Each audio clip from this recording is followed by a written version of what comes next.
UFOs, flying saucers, daylight discs, and nocturnal lights.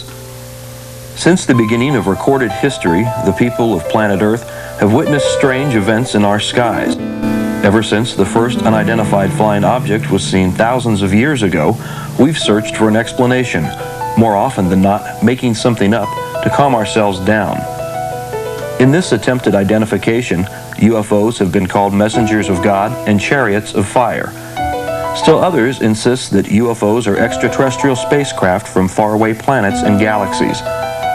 With over 600,000 planets in our own Milky Way galaxy capable of sustaining life, the extraterrestrial hypothesis is the most commonly accepted theory. Admittedly, the subject of UFOs has drawn mostly scorn and ridicule from the American press, not so much a disbelief in the UFOs themselves as it is a frustration with the lunatic fringe generally associated with the UFO field, those who insist they know what UFOs are, where they come from, and what their agenda is. Whatever UFOs are, there still is no more of a case for one explanation over another until our government comes forward with the information many believe they have been sitting on since the 1930s. Whatever UFOs are, they keep appearing in our skies year after year, witnessed by thousands of average Americans, people who never gave UFOs a second thought until they saw something strange in the sky that they couldn't explain. In 1990 and 1991, reports of UFOs came from thousands of witnesses in the Soviet Union, Africa, Europe, Canada, Central and South America, and the United States. In the Soviet Union, most reports came from Tbilisi in the province of Soviet Georgia. In Europe, thousands watched a triangular-shaped UFO and white round objects fly over Belgium. A display so big and so spectacular that it was witnessed simultaneously in neighboring countries. This time, the Belgian government and Air Force admitted that the UFOs showed up on their radar screens during the multiple sightings. In the United States, thousands watched the same UFOs seen in Europe as they floated over northern Alabama and the Florida Panhandle. In the next 90 minutes, travel with us across the United States as we meet former Air Force officers in Roswell, New Mexico and Tucson, Arizona. We'll meet other UFO witnesses, scientific researchers, newspaper editors, broadcast journalists, and law enforcement officers who have first-hand experiences with UFO sightings and close encounters of all kinds. We won't try to tell you what UFOs are because we still don't know. Rather than speculate on what UFOs could be, we'll explore how Americans react to them in our program, UFOs, A Need to Know.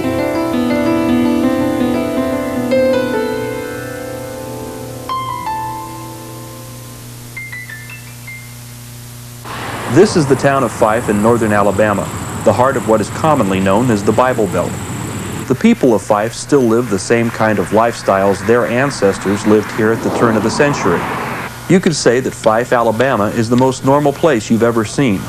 But what happens here after the sun goes down isn't always normal. On the evening of February 10th, 1989, residents from all over the county deluged the switchboards of local law enforcement agencies. Some callers reported seeing a beautiful flying saucer rimmed by bright multicolored lights, hovering silently and flying off into the distance at a snail's pace. Others watched a large triangular object with 3 large white lights underneath. One local resident phoned the Fife Police Department after watching a crescent and triangular-shaped object pass over the treetops. As the woman reported the object, she asked for a patrolman to come out and look. Fife Police Chief Charles Jr. Garmany and Assistant Chief Fred Works half-heartedly got into their patrol car and headed out to the community of Grove Oak, west of Fife.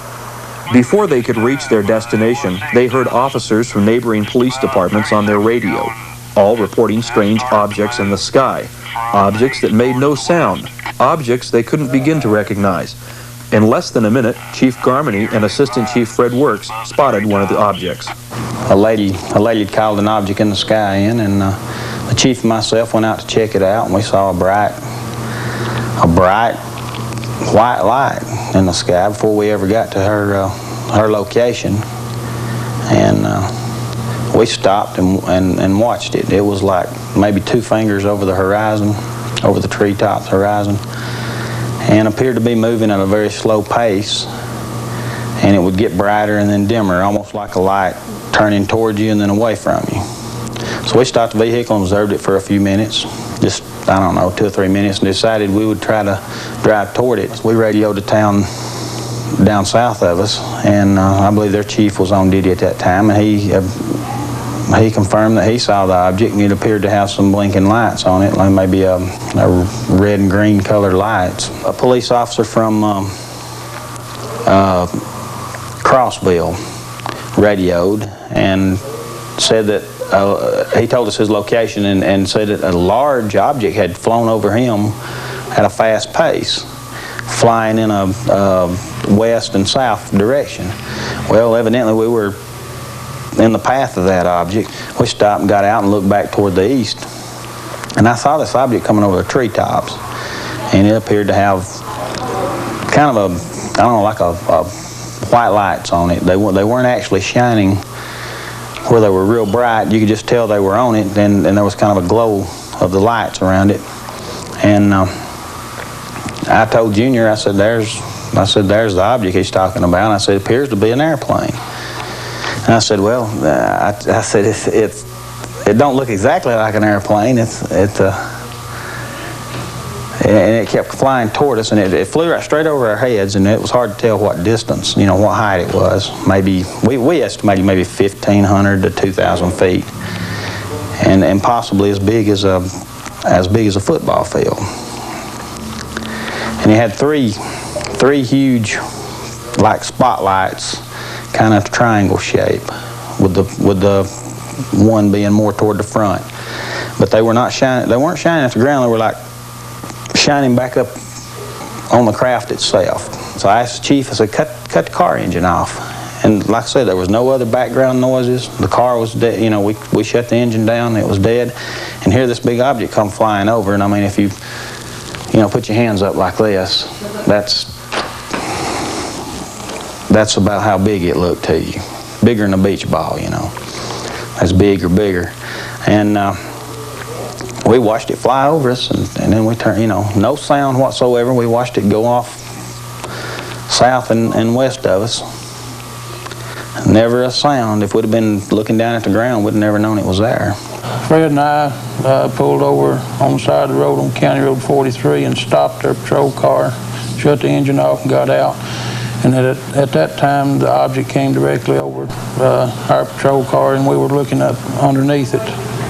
And the object appeared to me that it was some 1,000, 1,500 feet higher, had 3 real bright lights underneath it that were shining not on the ground to illuminate the ground, but shining back up underneath the craft to illuminate the craft itself.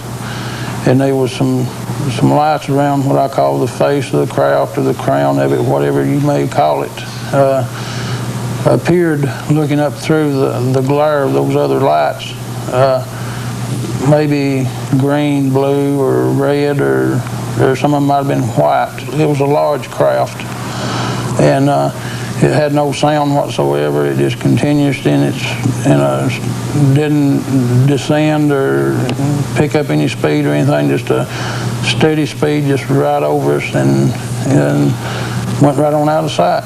Sometime after that, after '89, February the 10th, we had several calls. The night of February the 10th, we had several calls, and they've been scattered reports ever since then. I had a person come in just last night. Marty Roberts in the Grove area came in, and he described this object to me and drew me a diagram of it on a paper, and it was something similar to what I had seen on February the 10th of '89. And he's seen that this past date. A lot of the people who are telling the stories are people that I know personally and have known for a lot of years. And I don't have any reason to doubt what they say they saw. But nobody is telling me what it is. They don't know either. They just know it's something that's very unusual. Even more compelling evidence comes from this documented case where unidentified flying objects left physical traces of their presence. I was driving home from work about 9:30 in the evening, 9:30, around that time. And approaching the road that turned off a paved road to my house, I noticed flashing lights in the distance and assumed that they were fireworks. And but was puzzled about why someone would be shooting fireworks in August. You see this at New Year's and the 4th of July, but never in August. But I continued on home, turning down a dirt road toward my house, and I got about halfway down the road, and suddenly, in the distance, about treetop level, this huge object just lit up.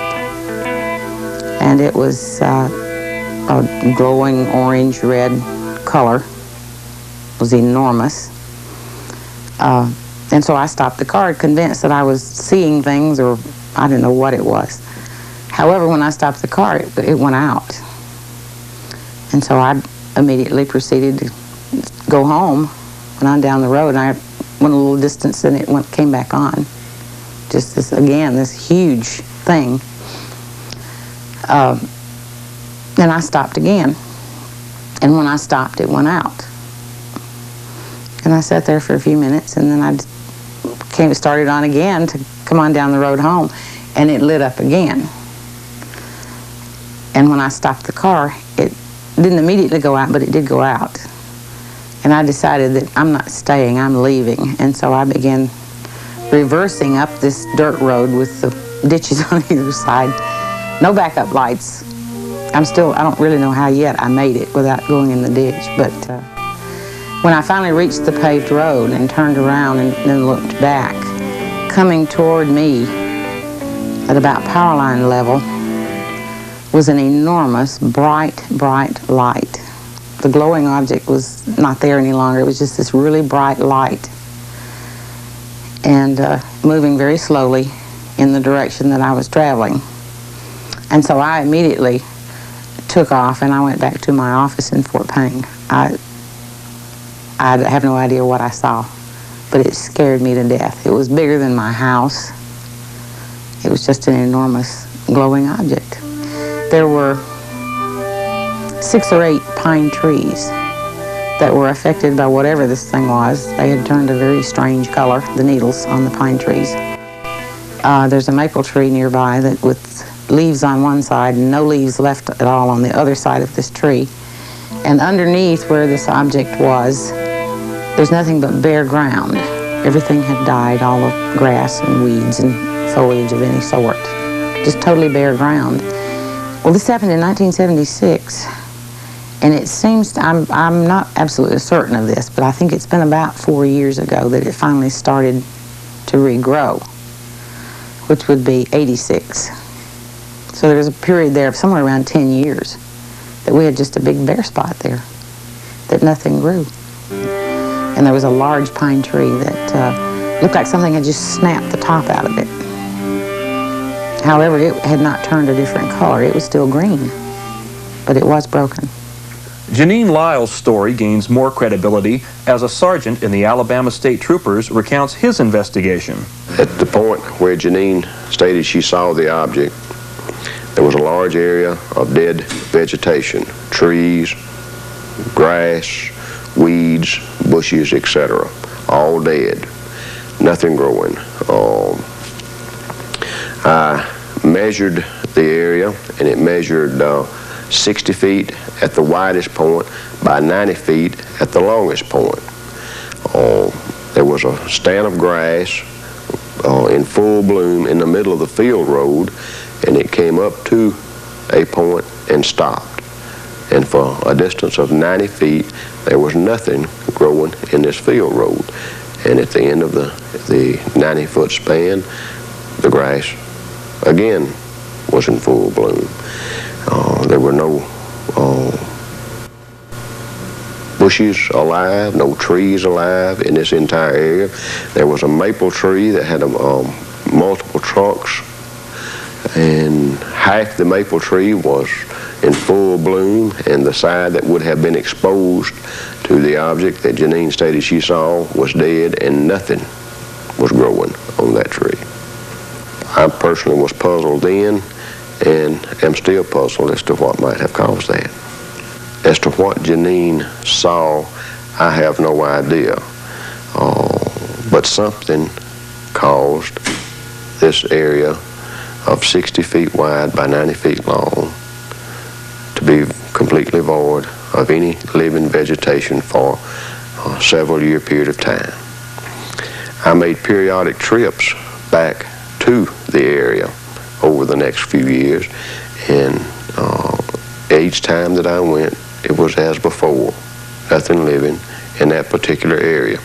Everything else around there was green and lush in the summertime and bare in the wintertime, as it should be. I believed Jeanine, and I'll state today I certainly believe that she saw exactly what she stated she saw. Now what it was, we don't know. Perhaps the most significant detail of the Fife sightings is the way the community responds to seeing UFOs. While amazed at the spectacular sightings in their area, the locals don't have a problem with being at the hub of UFO activity. Most UFO researchers consider the existence of UFOs a challenge to organized religion. The local pastors would disagree. Well, of course, being a Christian, I think it all has to start from a basis. Being a Christian entails taking by faith something that you cannot actually see. The Bible, for instance. Now, there's a certain amount of things that you can read in there that can be proven, of course, you know, by history and archaeology and so forth. But no way could a person come to the point of being a Christian just on the basis of what has been proven or has not been proven in the Bible. So the element of faith is there, and you've got to start there. So the reason I'm saying that is that for me as a Christian, I can see to where in the Bible Belt you have this underlying root system of faith in the Bible and in God, let's put it that way, so that you don't have to feel like you have to explain everything. Whereas if you're not in the area, the Bible Belt, or you haven't had that traditional those values of faith instilled in you, well, then you're going to feel like you have to prove. More things have to be proven to you factual rather than taking them by faith. That's why I think that you'll find in the Bible Belt less of an apprehension concerning UFOs. I feel that Jesus, in the Scripture, and I believe it was in the Gospel of John, said that there were others that those that he talked to at that time did not know about, other sheep. And I feel that they could have been people from other planets, other places, not just necessarily limited to this world. But I think if you want a biblical text proof to say that there is a possibility within Christianity that Jesus allowed the possibility of other life, that would be it. That to some people might not be enough, but it is for me, because I just about base everything that I believe on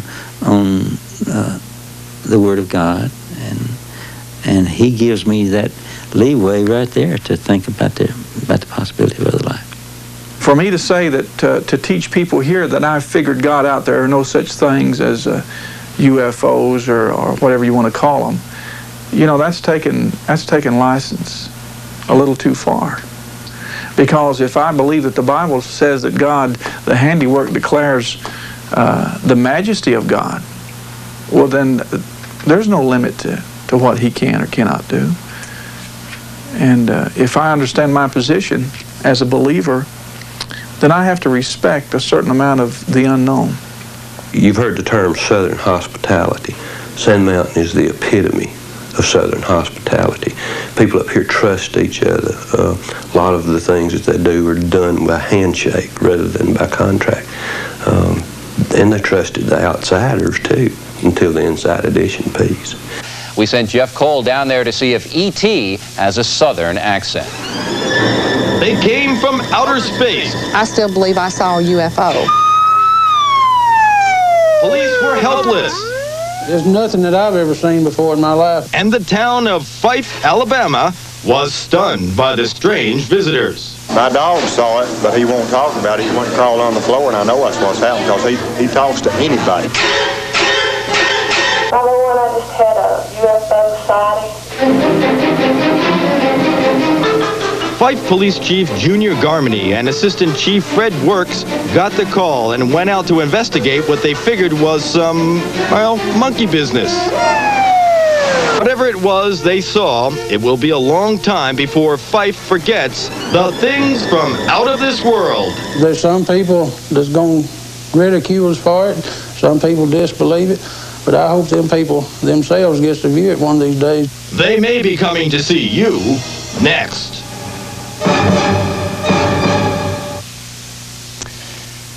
There is a legitimate investigation going on down there, if you can believe it. The FAA and the Air Force are doing that investigation. And if any of you Martians are watching this broadcast, please drop by to see us and bring Elvis with you. Straight ahead, we'll get back to reality. What was the reaction to the job they did? Well, they did a job, all right. They spoofed the incident. They made it to appear like a Keystone Cops kind of a program, and people up here didn't like it at all. They thought they were here in good faith, so they showed them the Southern hospitality.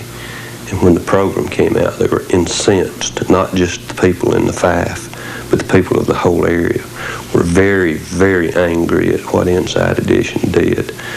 It was ridiculous. When Inside Edition came in to do their piece, everybody was welcome. We tried to make them feel at home and be a part of the community. But after the Inside Edition piece ran on TV, the outlook toward the media was completely different. It wasn't hostile, it's just that they didn't get any help. Help was slow in coming. You had to show good faith that what you were doing wasn't going to be like what Inside Edition did. People are still seeing things up here. They're not as frequent as they were during that time, but there are reports of seeing things in the sky almost constantly. I don't mean every day, but I mean hardly a week goes by that we don't get some reports of something in the air. The history of UFOs in America goes back to 1897, when a great airship was seen traveling coast to coast by multiple witnesses. This despite the fact that airships did not yet exist. Reports of the great airship were printed in newspapers from New York to California. More recently, the modern age of UFOs in the United States was ushered in by the Army Air Force's Air Technical Intelligence Center. Among the first Air Force officers to analyze reports of UFOs was Wendele Stevens, a retired lieutenant colonel now living in Tucson, Arizona. Colonel Stevens left the Air Force after 26 years to investigate UFOs full-time around the world. I was working in the Foreign Technology Division at Wright Field. I was a test pilot there. And all of the pilots had a desk. They had additional assignments besides their flying assignment.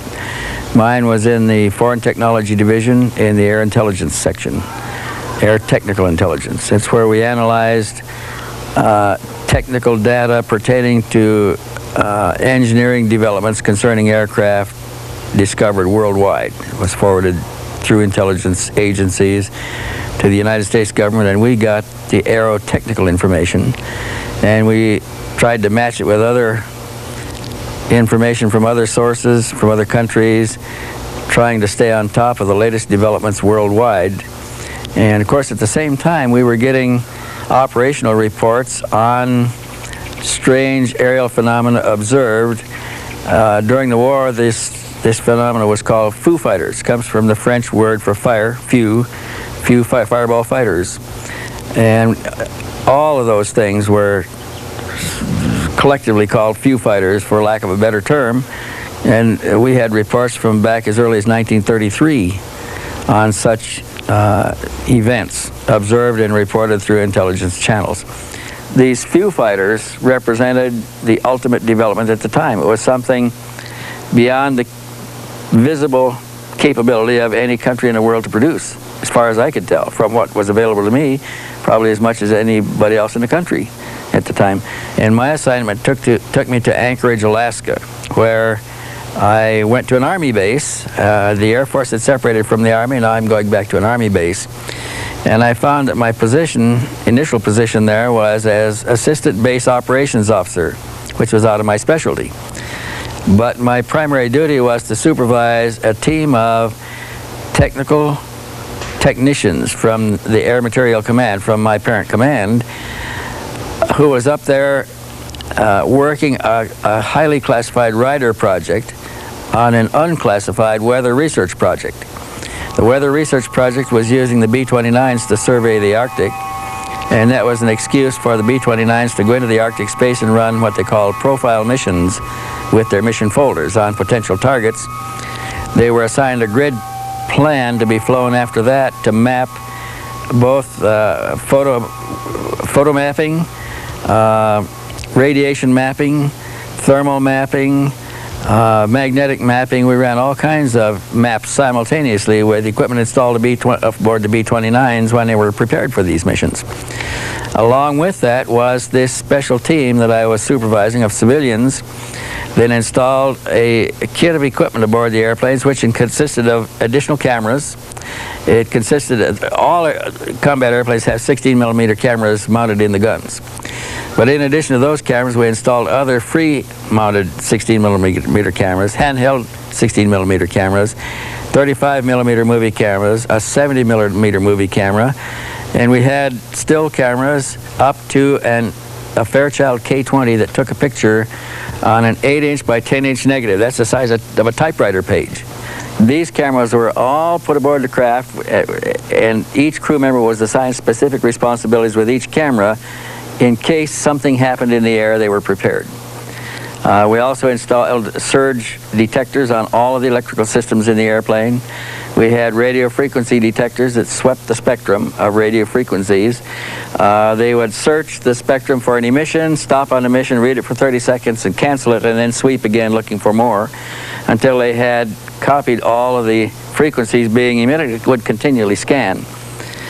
Now, when those airplanes returned from a combat mission, all of this equipment was downloaded, and in the debriefing of the crew, if they had encountered anything, or if they had discovered surges on the line, or electrical anomalies, or interference on the radio, or anything unusual, we'd package all of the material into a metal box, and it would be couriered to Washington, chained to an officer's wrist that night. And about twice a month, they came back with reports of something operational in the field of activity we were surveying. They either saw other aircraft in flight over the Arctic under conditions that would indicate strange aircraft, high speeds far beyond anything we could fly, 1,000, 2,000, 3,000 miles an hour. Objects standing still in the air, motionless. Objects approaching the aircraft head-on, reversing direction and then proceeding ahead of the aircraft at the same speed in flight. We had reports of disc-shaped objects that paralleled the craft in flight. In one case, we had one that paralleled the ship so close it was behind the trailing edge of the leading wing and ahead of the leading edge of the tail wing in the slot there. And they got pictures of it with all the cameras and with the Fairchild K10 camera too. And we had reports of objects that were seen to land on the ice, on the snow and the ice at the ice cap of the Arctic. We had reports of them landing on the water. We had a report of them submerging and disappearing. We had another report of one rising to the surface, being seen to come to the surface, leave the water, hover momentarily, and then take off at high speed and fly away. All of this was clearly beyond the capability of any of the aircraft that we had studied worldwide in the Air Technical Intelligence Center. And of course, they were very concerned about who might have experienced such a breakthrough without prior knowledge through intelligence sources. And they, to me, again, they represented the supreme development in aircraft, and that's what piqued my curiosity. I argued that they had to be extraterrestrial vehicles, but I was a major at the time, and my superiors were certain that they were a Russian breakthrough experienced as a result of the capture of German scientists at the end of the war, which is only 3 or 4 years afterwards. And they would have had to make some great progress if that was the case, but this was probably the main feeling at upper echelons was that the Russians had experienced a breakthrough that we didn't know enough about, and we were trying to find out what we could about it. I suppose the Russians in their turn thought we had experienced a breakthrough for the same reason. We even had reports of electrical disturbance to the degree that engines quit running in flight and then started up again by themselves. We had radio interference on the communications lines where they experienced complete communications blackouts, and then for no reason at all, communication would come back again. We had surges on all of the lines, including closed lines that were within the airplane. That, for instance, some systems in high technological airplanes work at, say, 300 cycles per second. Another part of the same equipment may work at 150 cycles per second, some at 60 cycles, more and less. And we had electrical interference simultaneously on all frequencies. At times, we also had selective interference on different frequencies. We never knew what was causing this because it always cured itself in flight, which true failures don't do. And it indicated the potential for somebody else to selectively interfere with frequencies and functions aboard an operational vehicle in flight. And these are supposed to be our best military equipment. They're supposed to be foolproof, and somebody was fooling with the systems. And so I'm sure this got a lot of attention in Washington. I was never able to see anything because when a flight came back with evidence captured in that mission, my team of civilians downloaded the cassettes, the cartridges, the reels, the rolls, everything, and we were never allowed to process anything there. It was all packed in this metal box. It was like a small footlocker, and couriered to Washington, and nothing ever came back down the line to us. We don't know who handled it, we don't know how it was broken down, where it went, but the processing was all done elsewhere. So all I ever ended up with was the stories, but they were some very exciting stories. In the late 1970s, documentary film producer Linda Moulton Howe heard a first-hand UFO account from her brother, then a military helicopter pilot. With details of the story fresh in her mind, Linda began investigating reports of unexplainable cattle surgery and cattle mutilations in the same areas of reported UFO activity. One night, that fall of October of '75, I had a phone call while I was actually on the floor with a typewriter writing a medical script. And it was my brother, and he was extremely excited. And the first words out of his mouth were, "Linda, a UFO has set down on the base." And I rarely heard my brother speak with such energy. He was a helicopter pilot in '75 at Malmstrom Air Force Base outside of Great Falls. And that particular night, he had been at a wing party when beepers started going off all over. There was an emergency. And the emergency, as it turned out, was that electronic signal equipment had gone off over a missile silo known as Kilo 7 at Malmstrom. And a sabotage alert team was reporting that a football field sized, that'd be 300 feet in diameter, an orange glowing disc was hovering, or stationary, whatever word you want to use, very low to the top of the missile silo. And that it was casting light that was brighter than daylight. My brother said that the sabotage alert team actually had an argument with the command unit saying, "You want us to go closer than where we are, which was a quarter of a mile away, then you come out here." And that kind of insubordination got people's attention too, that something serious was there at that missile silo. Jets were scrambled. When the jets got above whatever this orange glowing thing was, it blinked out. The sabotage alert team said, "We know it must still be there, it's just disappeared." As long as the jets were there, couldn't see it. The jets were called back on it came. Began to rise and was picked up by radar until it Dopplered off at 200,000 feet. Well, the next day, my brother said that they sent a team out there to investigate that missile, and that they found that the targeting information in the computer head about where the warhead would go in the world had been changed.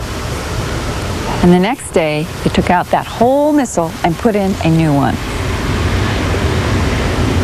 Same time, around the base, ranchers were finding mutilated animals.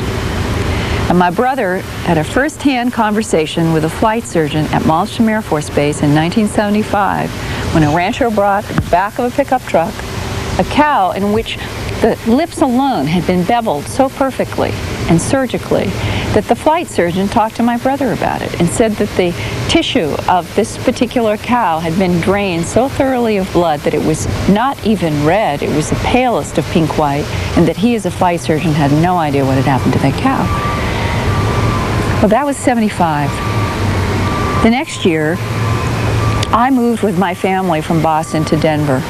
I had a little file on animal mutilations, but the truth was, I really, in my own mind, didn't have any solid connection of thought at all between the animal mutilations and what had happened at Malmstrom with that UFO. To me, in my mind, they were separate issues.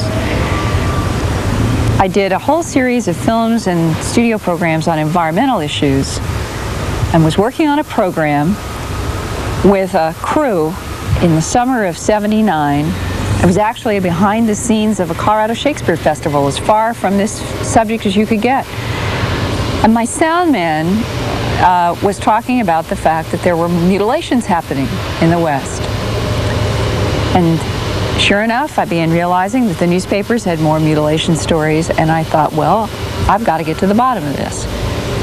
When this phenomenon, the mutilation, started back in the late 60s, I know that there were people who, in the beginning, they took it seriously, even though the rest of the world was saying it might be predator and satanic cult. I guess I find myself in that unusual and unique position of also being one of those people who took the mutilation seriously enough to stick with it long enough that I have found myself becoming an authority in an area that I never would have suspected, the mutilation of animals worldwide. But the carcasses themselves are one of the biggest single bodies of evidence that something highly unusual is taking place on this planet. Mutilations have continued every year in my files. I first started looking into the mystery in '79 to '80 when I did the documentary A Strange Harvest. And the phenomenon was worldwide then. It remained worldwide in stories throughout the beginning of the '80s. We're now 1990. And right here in front of me, I have an article from Associated Press, Cattle Mutilations, Still Unexplained. This is dated August 19th, 1990, Vicksburg Sunday Post, Vicksburg, Mississippi. Here is a story about two mutilations in a little teeny place in Mississippi called Guntown. This is 1990. This is right now. One of them, and I talked with the veterinarian, a veterinarian named McMillan in Guntown. Quote, a 500-pound heifer was found in early July with the left ear and 18 inches of skin from its left rib cage cleanly severed. Where the hide had been, a hole was bored through to the beast's heart. And the vet said that he could look right down through a hole in the rib cage and he could see a hole going through the heart.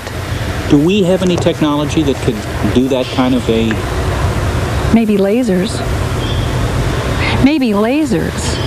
But the big question is, which contingency of the human community is going to be bothering with a calf in Guntown, Mississippi, with laser equipment that could do this? Current day lasers, if the military has it, fine. But this phenomenon started in 1967.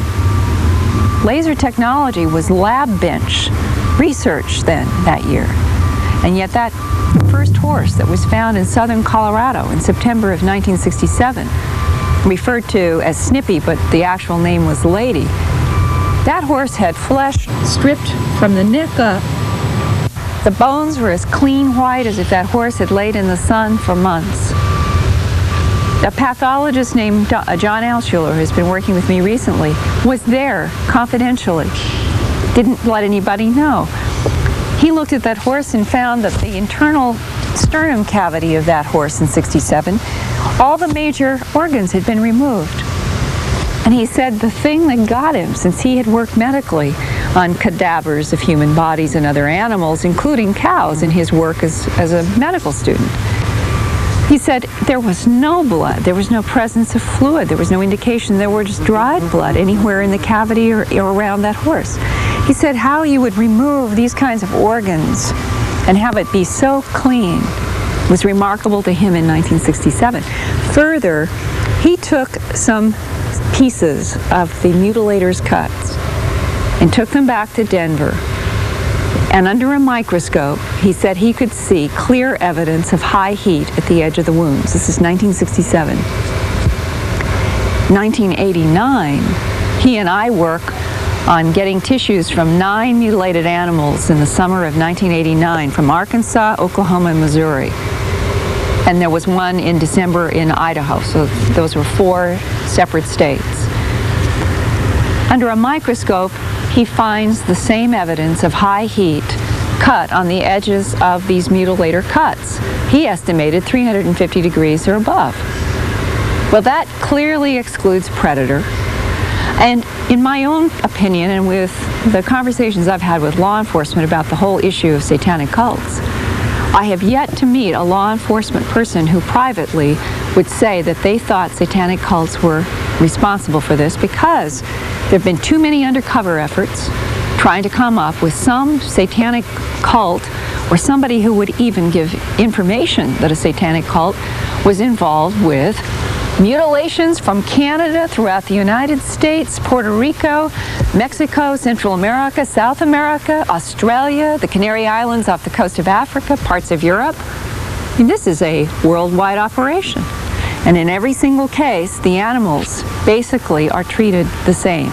The same things are missing. An ear is missing, an eye is missing. The jaw is either cut like this and comes down like this, and it comes across like this, and everything is removed. We're talking clean bone on an animal that is still warm to touch. The tongue is always cut in a vertical cut deep within the throat. The genitals of the males are usually removed in an oval that is about that big. The cows with udders, you'll see either something like a square or sort of an oval cut and the entire udder is removed, or isolated teats are removed, or some variation on that theme, and the rectum is cored out. Now that's the basic mutilation scenario, and there's no blood or fluid. Blood being drained. Now that was part of the story in the 70s. There were evidence from both veterinarians and from people who had medical backgrounds who examined some of these animals, and they said that on the basis of the tissue, the muscle tissue, that it would appear that the blood had been so thoroughly drained that the muscle tissue was left a pale pink white.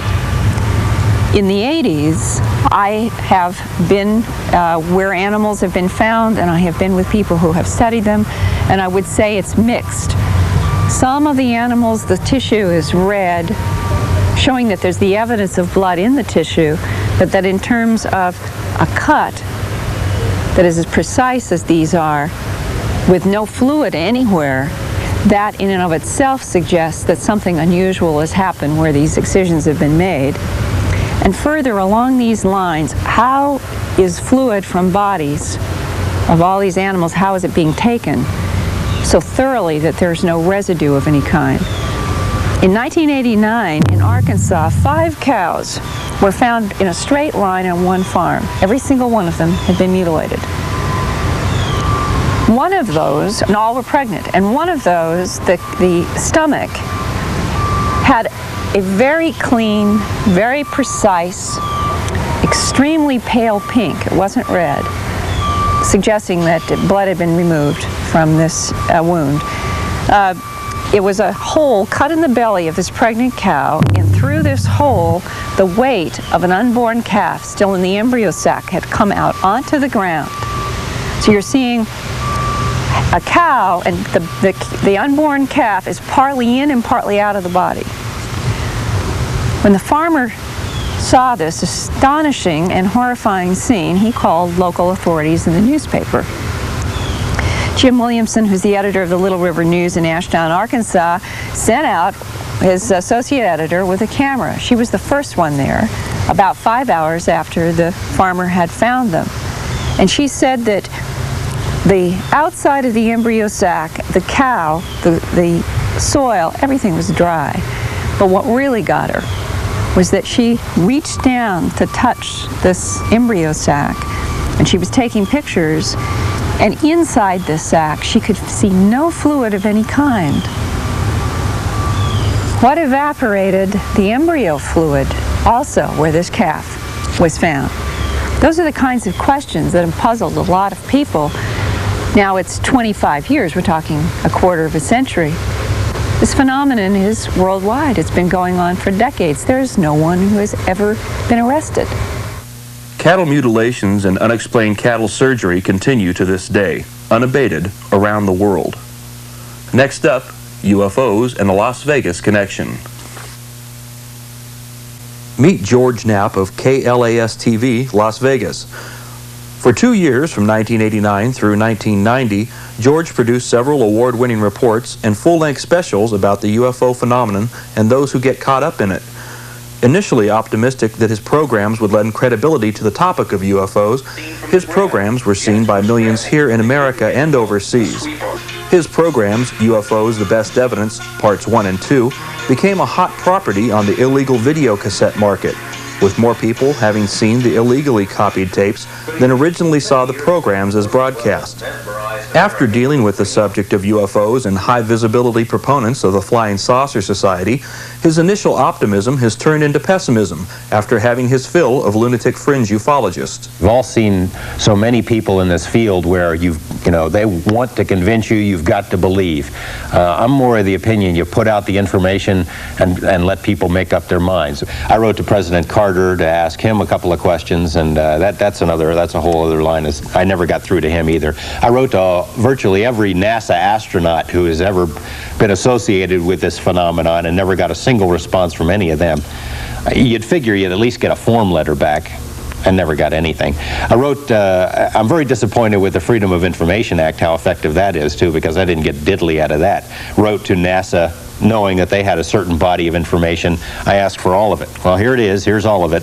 And 6 months later, somebody else asks for all of it, and they got a lot bigger pile of all of it than I got. So I think, there's very few checks and balances on that. They give you what they want in that system. I asked for my own FBI file. I know that there is one there. I've covered the president on a number of occasions. I know there have been some background checks. I know I've been mentioned to the FBI in the course of investigating various stories here in Las Vegas in association with organized crime. They have no file on me. That was their response. Oh, yes, they do. Well, they do now. Some of the information is very disturbing. It changes the way you view things. It changes the way you look at everything once it hits you what really is going on.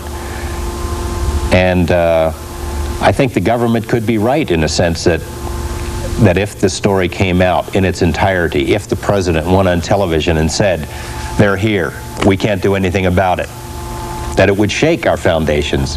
It would shake our belief in religion and shake our belief in government. Maybe people would stop paying their taxes because it would change the way we view everything. It's changed my life. I mean, I'm not seeing God or anything, but it's changed the way I view things. Most controversial in Knapp's UFO report was the story of this young scientist, Robert Lazar. Lazar claims that out in the Las Vegas desert, he worked on operational flying saucers at an area called Site 4. He says it's our country's #1 top secret. I had a casual meeting with Dr. Edward Teller while working at Los Alamos National Laboratory in New Mexico.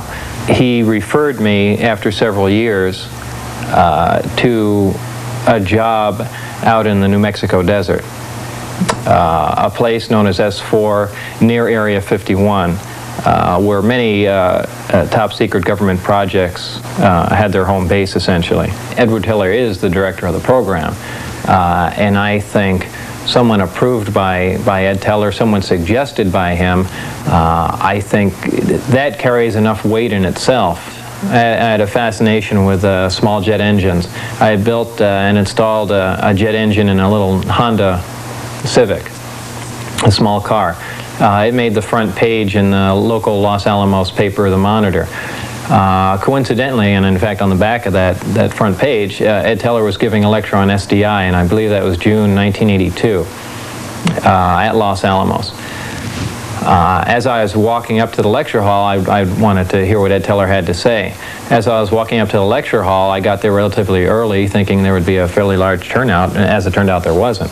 I got there about an hour and a half early, and Ed Teller is sitting outside, and he had just bought a paper out of the paper machine, and he was reading the front page, and I thought, well, what an opportunity to introduce myself. I can say, well, I'm the guy you're reading about, I always wanted to meet you, so on and so forth, just to get into some small talk. We talked for a little bit. He seemed interested in some things I had to say, and really just wanted to hear his viewpoints on certain things, and we had a cup of coffee together and a donut down at the cafeteria. That was the extent of our meeting. After that, I heard his lecture, and later, after I had moved to Las Vegas, when I decided to get back into the scientific field and sent out resumes to many other laboratories around the country, also any government research organizations, I did shoot a resume to Ed Teller, too. He called right after receiving it and said, I had directed your resume to someone in Nevada. It's a highly classified project, and they'll be requesting an interview. Within 20 minutes, the phone rang. That was the request for the interview. So obviously, Ed Teller gave it more than a nudge. It was more like a directive that this person will be interviewed for this particular job, and that's the bottom line. So yeah, he did get me into the program. In early 1989, I was already in the program and working at a slow pace, because at the same time I had to go through an extensive security investigation that was like no other I had been through before. I had Q clearance from Los Alamos, and this was something far above it, which I was told was 38 levels above Q clearance. It required an executive order to be signed at that time. At that time, that executive order was signed by Ronald Reagan. The program, I was only in the program for a short time, however. I think that lasted all the way till April 1989, when we finally parted ways, and there's a whole story behind that. Initially, during the interviews, it was never specifically stated, hey Bob, we're going to be working on flying saucers or alien craft recovered from crashes or recovered from wherever.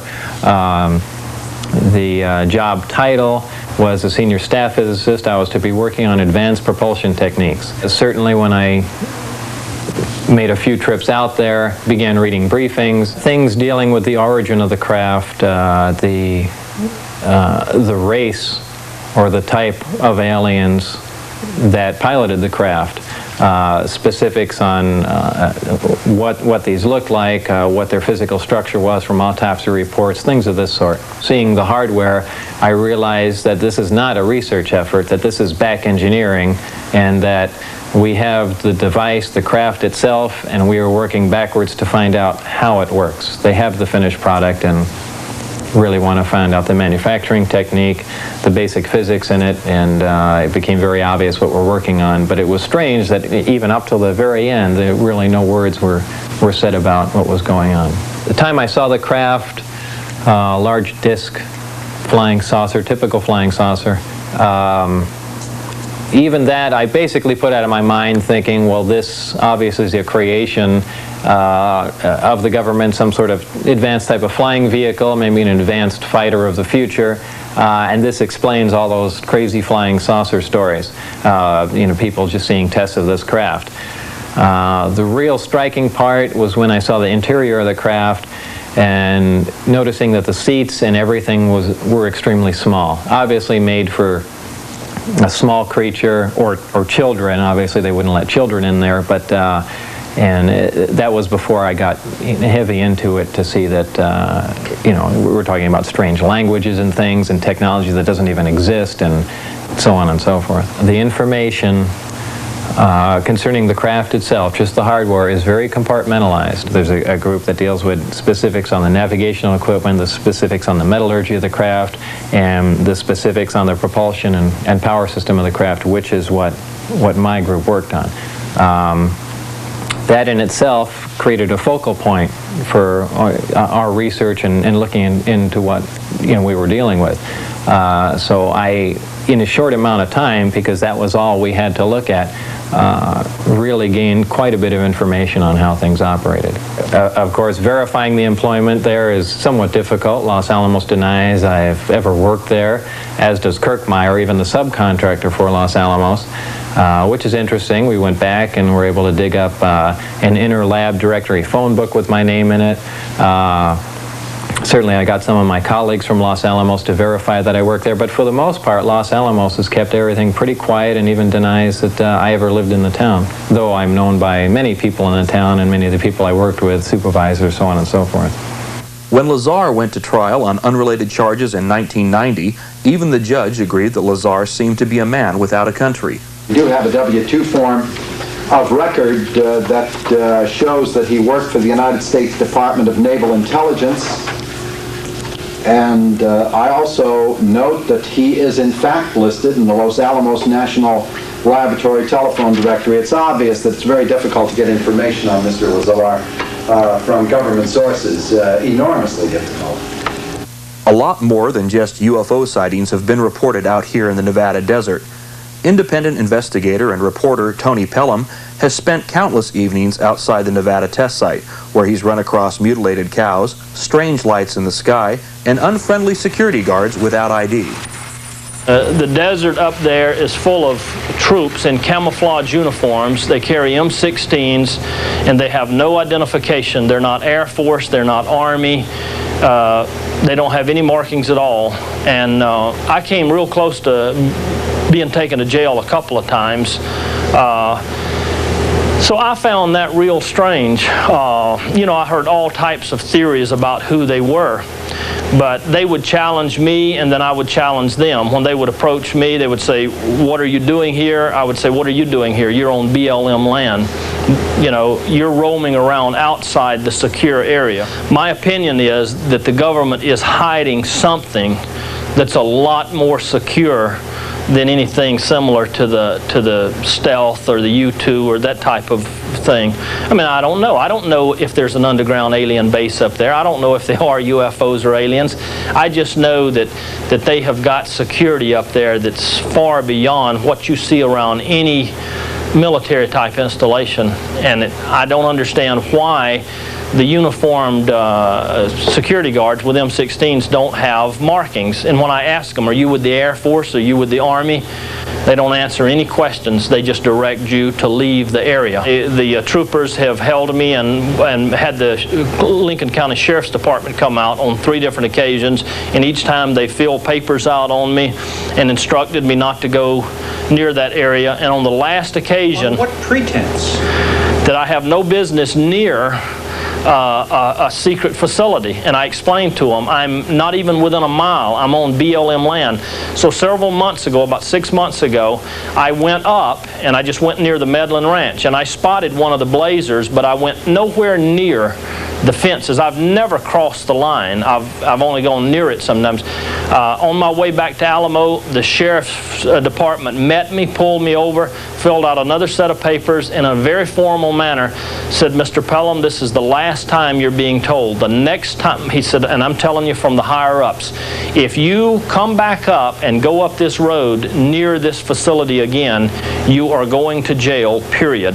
On one particular occasion, I had some bizarre experiences of lights seeming to be at a great distance and then just in a matter of seconds being right at me.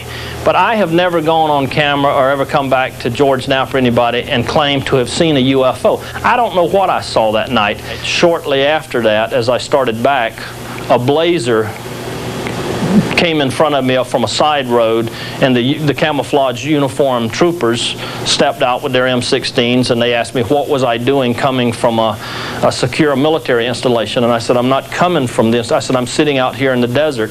He said, "What are you doing?" And I says, "I'm watching the strange lights." And he said, "Strange lights? What lights?" We didn't see any lights. I went north of Las Vegas, just above Alamo, in the area known as Area 51, north of there, and I crisscrossed a lot of ranches all through Lincoln County and up in Whitebine County, and I found a number of dead cattle Some of them I believe to be mutilated of the same fashion that was shown in Linda Howe's book, The Strange Harvest. I'm satisfied that I personally saw some mutilated carcasses, certainly that look identical to some of the ones that Linda Howe showed in The Strange Harvest from back during the 70s. And you obviously talked to these ranchers also. Right, and on in one particular case, when my son and I found a black and white bull that had all the classic signs of the stripped away lower jaw, one ear, and the rectum cord out, and the carcass had not been touched by any coyotes or anything. There were no tracks around it. When I went and approached the ranchers about it, they just rode away, the group that were there, and I asked a couple of other neighboring ranchers, and they says, oh yeah, somebody drove by and shot that bull, and it laid out there. Which I don't buy that at all. It was a mutilated cow. When I actually looked over the sheriff's records and would talk with people who had held prominent positions in those counties off the record, they told me that from their own experience of investigating these fresh kills, that they personally believed that it was done by something from outside this planet. They say absolutely they don't believe it was coyotes or any type of animal, and there was no tracks. There was just no way anybody could have gotten into the area and done this type of mutilation without being seen by somebody or caught, or at least they would have left some tracks. And the fact that there's been thousands of these mutilations around the country and not one has ever been solved. Not one. There's not one sheriff's department or police department that has one solved. And so, like I say, these people that hold positions in the community, they don't want to go on a TV camera and say, yeah, I think it was done by some type of aliens. But off the camera, they say that they believe, because at the same time, the strange lights and the number of supposedly alleged UFO sightings in the area, that there's some connection between the mutilation of the cows and the strange lights in the sky. And all I was trying to do was either prove or disprove that that was going on. And to my satisfaction, I believe that the cows are being mutilated by something that nobody that I know of has explained satisfactorily how it's being done. In July of 1947, the world's first story of a crashed flying saucer came out of Roswell, New Mexico. The story was written and released to the press by Base Public Information Officer Lieutenant Walter Hott, under orders from his boss, Roswell Army Airfield Commander, Colonel William Blanchard. I got a phone call from Colonel Blanchard, and he pretty much dictated, not all the verbiage, but it hit the salient points, telling me about the flying disc that we assumedly had pieces of, and who had gone and gotten it, and what was being done with it. And I wrote the release from the information that he gave me over the telephone. A rancher had brought some material in, or had told the sheriff about some material that he had on his ranch that he had found, and the intelligence officer of the base had been sent out to the ranch to pick up this material and bring it back into the base. And that Major Marcel, who was the intelligence officer, was going to fly it onto 8th Air Force headquarters to give it to General Ramey, who was our immediate commander. The remains found were taken by Major Marcel to his home in Roswell, just down the street from Walter Hott. Major Marcel showed the retrieved material to his wife and son before returning to the crash site. This time, truckloads of the wreckage were brought to this hangar, and quickly the building was secured. Well, I went to my normal duty station, which was my building where we normally worked on the flight line. And later on that day, I went to the building where we had these flyaway kits stored. And we had been going in there almost on a daily routine basis. And that particular day, there was an armed guard at the building, and we could not get in. What was in that building or why we couldn't get in, it was never explained to us, but we couldn't get in the building that we had normally been going into on a daily or 2 or 3 times a week basis.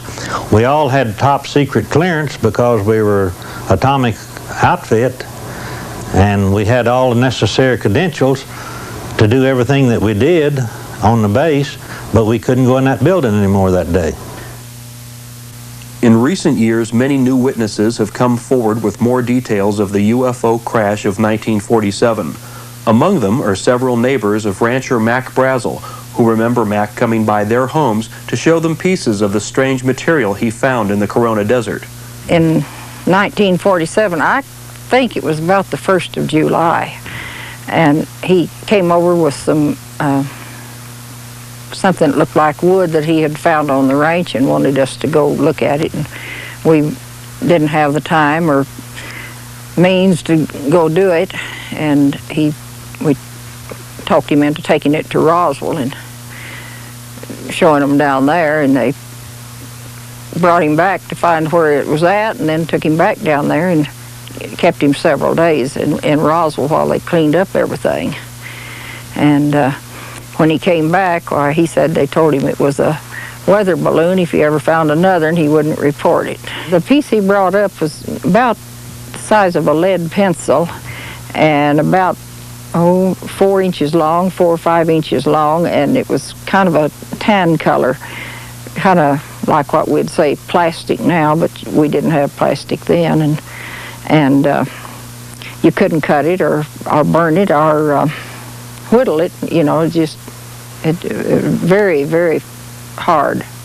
It was very light, it seemed to be, and he said that the stuff that looked kind of like aluminum foil, he said you'd crumble it up and then it'd straighten out. It wouldn't stay creased. It'd just open out, you know, but he couldn't get any of it off to bring up. He said he couldn't cut it or anything. We told him it was probably a UFO or a flying saucer, and we'd heard there's a reward out for it, and go down and collect it. And so, you know, we thought maybe he would. I guess I told him not to say anything. I don't know. But he didn't. He just said if he ever found anything else, they wouldn't find out about it. So I guess he was a little upset about him keeping him. Neighbor Marianne Strickland also remembers a visit by her friend, the rancher Mac Brazel. He came by after this incident, and he had been humiliated and detained for several days, and he was a reliable, solid person, dependable, and he was, I think, anxious to square himself with his neighbors when he came by. I mean, to assure them that what he did was on the up and up. He came to the corral. Mac was living alone at this ranch where he was the manager. His wife lived in Alamogordo. And Mac would come and visit with the men in the family. He came into the house once in a while, not too often. And the time that he brought the sample of what he had picked up, he was at the corral. My daughter and 2 sons and husband were at the corral, and they saw it. My daughter says that it could be crumpled up and straightened right back out. He was telling my family about how badly the Army people had treated him down here. And it amounted to humiliation and detention when there wasn't any good reason. He had come in good faith. And they didn't accept it that way, or didn't appear to. He said they threw him in jail. He said if he ever found anything like that again, he would never show it to them. He would never bring it in. He had done so as what he thought was a good citizen, and he had been humiliated and mistreated. And he was very disturbed. Phyllis McGuire is the daughter of Sheriff George Wilcox. She too remembers the day when rancher Mac Brazel came by her father's police station with the material from a debris field on the ranch he managed. He told me that Brazel had been in to report a flying saucer, and I asked him if he believed that, and he said yes, because I don't know why he would come into my office and tell me this story for no reason at all. He had some material with him, he said, which I did not know what it was. And he said that he had sent some deputies out there, and they had seen some things. They had seen a corral that had some of the material in it, and they had seen a large burnt spot on some grass, about the size of a football field. My mother told me years later that the Air Force asked them not to say anything at all about what had happened, and they changed the story that the paper had put out originally to say that what had been found was a weather balloon. She said that there were bodies and an unidentified flying object on the ground. There were bodies too, but that they stopped the investigation that the sheriff's office was going to do because the Air Force wanted them to. Yet another story of the strange debris comes from Charlie Schmid. In 1947, he handled pieces of the strange debris on location in the Corona Desert. There was some material looked just like tinfoil, but quite strong. And you could ride it up in your hand, and it'd just straighten out, no kinks, no nothing. It just straightened out by itself. Then there were some pieces of material that looked like aluminum, real light stuff, but strong. It was about 16 inches long, about 2.5 inches, and maybe a 1/4 inch thick.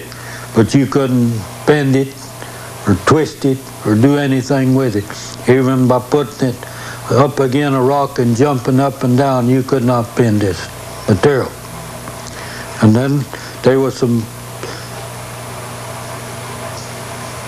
material that looked like wood, which I don't know whether it was or not.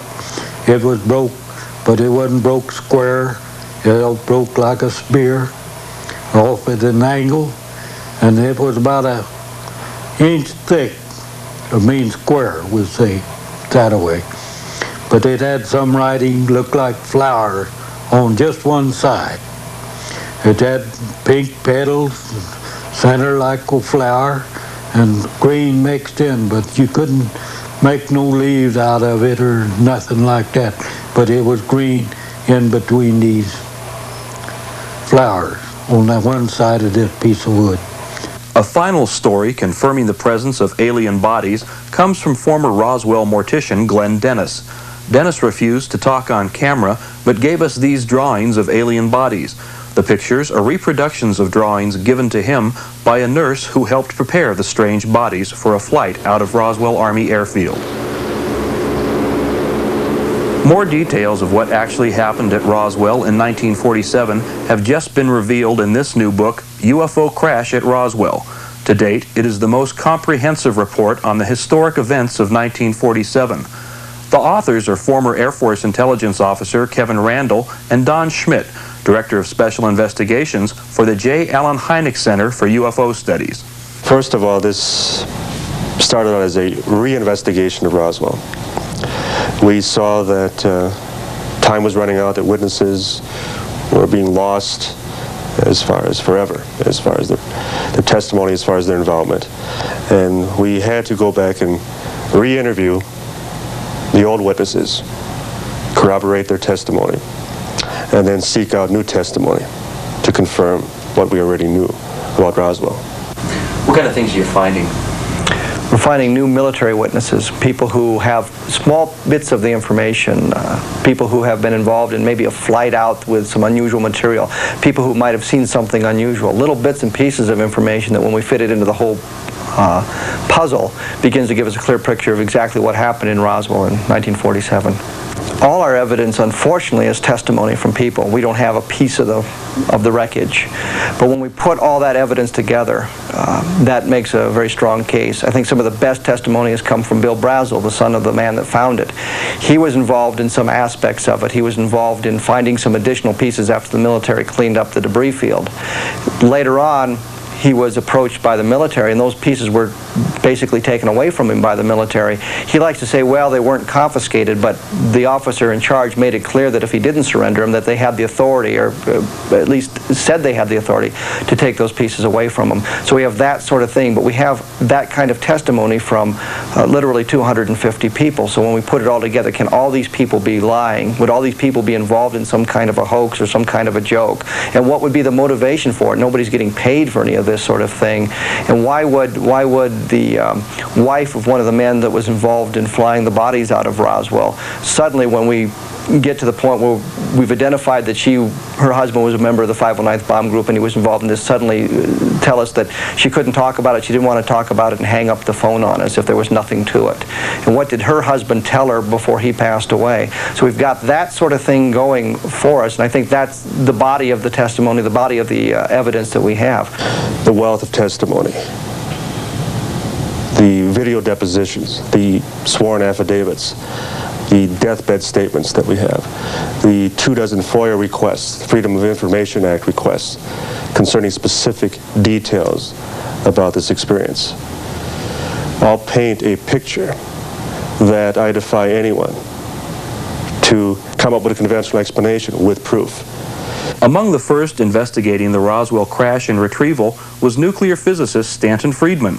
Currently combining talents with aviation writer Don Berliner, they too are releasing a new book with other details on the events of 1947. The case that at least one, more likely two, flying saucers were recovered in the central New Mexico, if you will, complete with alien bodies, is far better than the case against most convicted criminals. You go to a court of law with this, you'd have no trouble convincing a jury that indeed, now you don't have every little detail, as you never do, even in a criminal case, but we certainly have enough to establish that a saucer crashed, at least one, probably two, that the United States government, agencies of the United States government, recovered the wreckage and the remains of alien bodies, that they proceeded on with that, just as you'd expect them to try to figure out more of the information, and covered it up very effectively, and probably quite appropriately at the time. That's easy to establish. The real bottom line is that this is probably the most significant event of this century, maybe this millennium.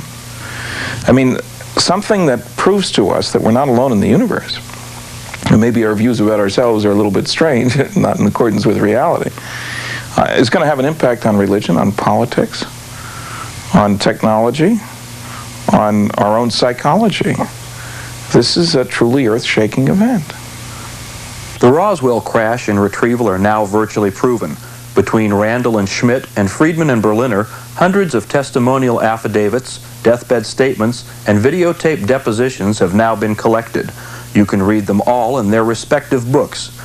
The people coming forward with this information are among the most level-headed and patriotic of American citizens. It only remains for our government to tell us the truth, all of the truth, about the Roswell crash and retrieval of 1947.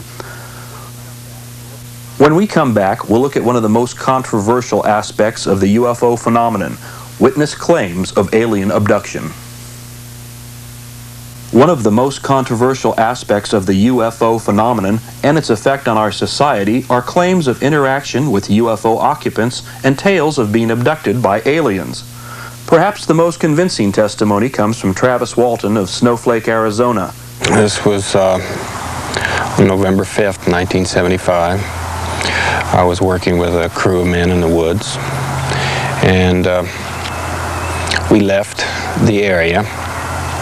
We'd worked late that night. It was getting dark, and as we were leaving, down this dirt road way back in the woods, we saw a large glowing object near the road. Well, we stopped the truck and I got out, went up to it for a closer look. I thought that this thing was just going to shoot right off, and then, you know, I hurried towards it thinking, you know, it'll be gone before I even get close enough to see it that well. But it didn't leave. It started to move and the sound got louder. So I jumped down behind the end of a log there, and I decided I better get out of there. And I raised up, turned to go, and at that instant I just felt a numbing shock. I blacked out. Men in the truck said they saw a beam of energy come out of the craft and hit me in the upper body, knocked me through the air. When I regained consciousness, I was on board the craft, apparently. I came to kind of slowly. I was kind of groggy. I didn't regain consciousness real quickly, but when I finally got where I could see, I saw these creatures standing over me.